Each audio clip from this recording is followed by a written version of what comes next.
Throughout the period of my attendance on Ajahn Mun, my meditation continued to progress smoothly under his practical guidance.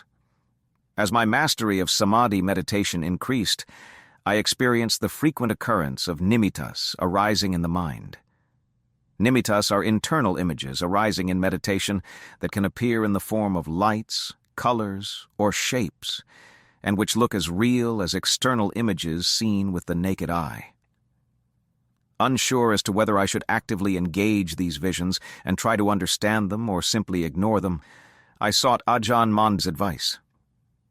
He warned me straight away that if their appearance was merely a distraction, they should be intentionally ignored. But if my purpose was to understand the implication of those experiences, I must question the visions directly, and then wait for the nimitta to reveal its significance. I asked him if the images represented something real, something to be trusted.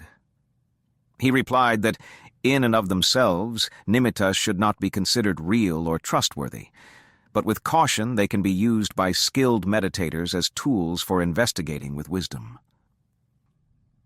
The visions that appeared when my mind attained a state of calm and concentration were usually related to some form of bodily experience.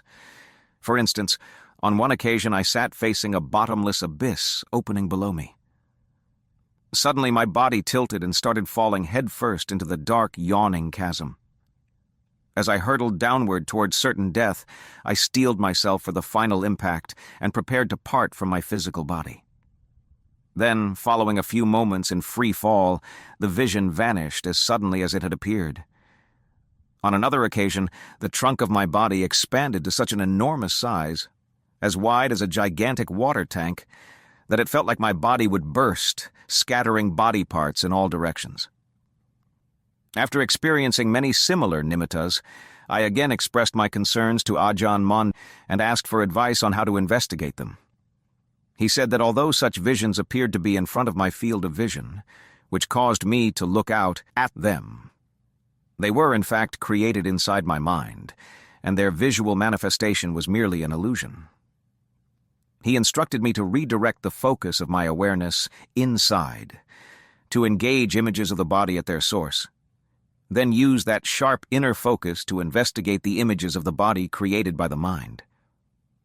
With that said, Ajahn Mun urged me not to chase after nimittas arising in my meditation. Images perceived in meditation were merely mental phenomena that had no inherent power of their own. They were no more special than images seen with open eyes. Although they weren't solid like tangible material objects, they were still seen as separate from the awareness that knew them. He insisted that I determine to reverse the direction of my focus, halting the outward flow of awareness and turning it inward to connect with the source of awareness itself.